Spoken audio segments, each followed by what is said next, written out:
What's up? Here I have a post from Radio Europe's, and they say, breaking news, Ireland's far left Prime Minister Micheál Martin, we call him Micheál here in Ireland, so President Donald Trump and JD Vance, if you want to use that, go ahead.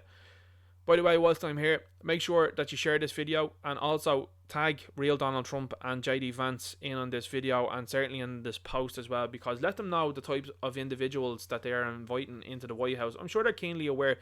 But Ireland and this guy in particular, these Irish politicians, I don't think that the American government know about them as much as they should, and these are the types of things that they should know about them. Videos like these that are breaking down these people and making you understand what you're inviting in. You're inviting in snakes as far as I'm concerned. We thought that St. Patrick got rid of all the snakes in Ireland, but he didn't. Who was scheduled to meet President Trump at the White House on March 12th is reportedly terrified that he'll be interrogated on his anti-free speech and mass immigration policies. That comes as no surprise because this guy doesn't possess something that you and I do, which is called a spine.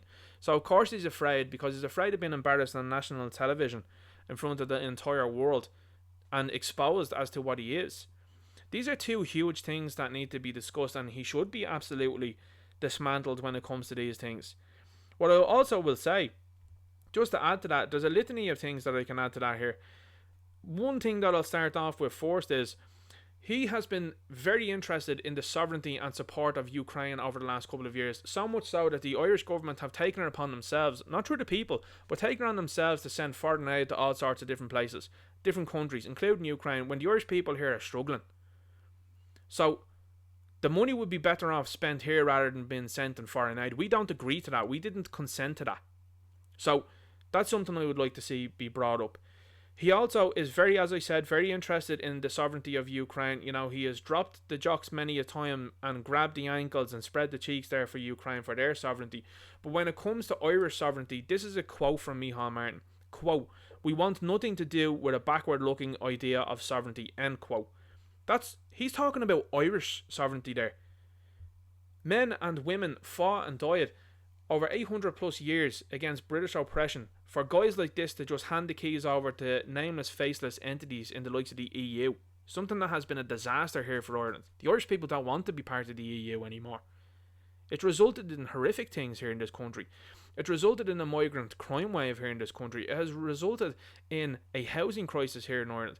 There are far too many people coming into the country, which rises the demand, and the supply isn't being given to meet that demand, not only for our own people, but everyone else that's coming into the place. We're in big trouble here.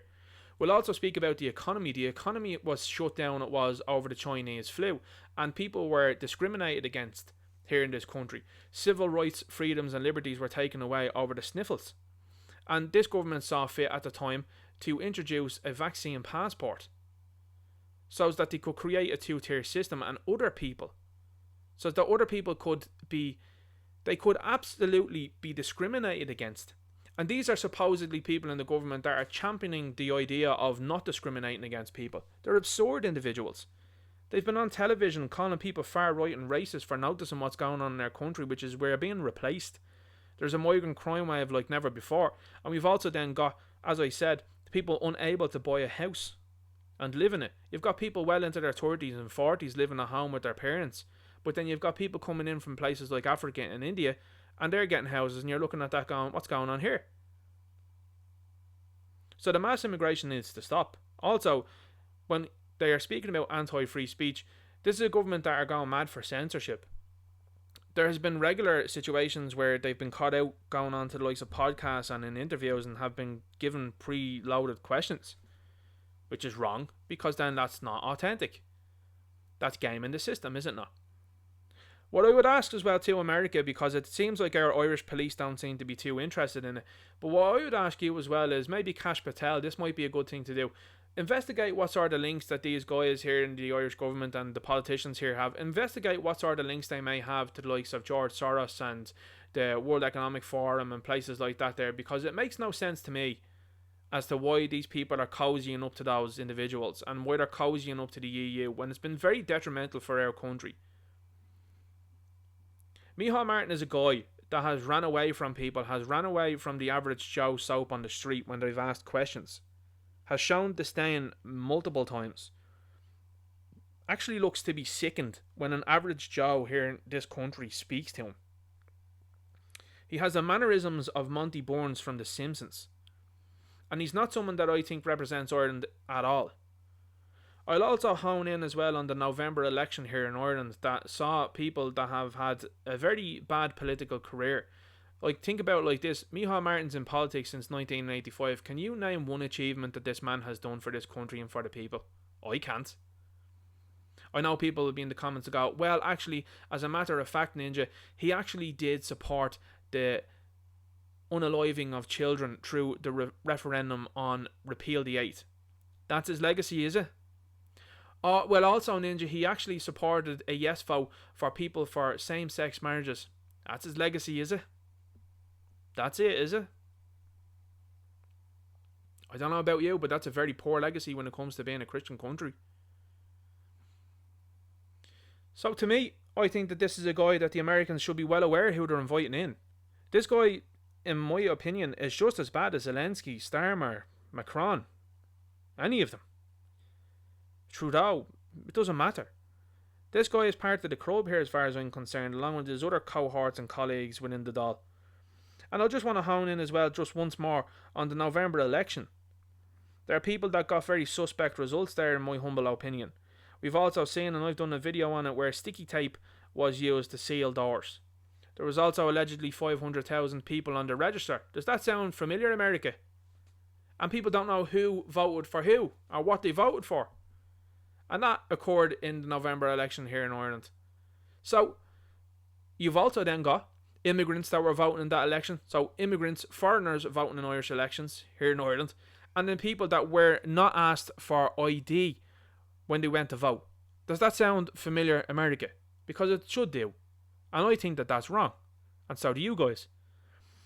So this is someone that I would love, absolutely love to see grilled on national television. Like I said before, he's going to just sit there with a stupid smirk on his face and then go back to the media here in Ireland and tell Donald Trump that he's such a bad guy. Because that's what our politicians do. I just want you to understand that. This is the type of cowardice that these people show. They will sit there and grin with Donald Trump and JD Vance and try not take any sort of criticism whatsoever whilst there. They will try and shield themselves as much as possible and do as much kissing up as they can. And then what they will do is they will come home and say to RTE, I think he's a bad guy. Do you get me? And this to me is that, and I'm telling you, give it a couple of weeks and we'll see it happen. And if the media's out there listening, which they are to this channel, I know you're doing it, I am going to laugh when I see those types of articles, because you best believe I'll be reporting on that and saying, told yous. Because this is the types of nonsense that we are treated to here in Ireland, and we have become very aware of it. So anyway, let me know what you think down in the comments down below. Make sure you like, share and subscribe. Hopefully President Donald Trump and JD Vance call this guy out for what he is and call out his policies. His policies are extremely negative.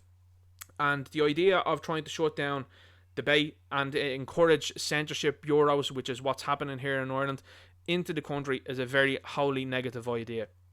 Let me know what else you think about that in the comments down below. And again, thanks very much to everybody that's subscribing. The more people that subscribe, like and share the video, the more people get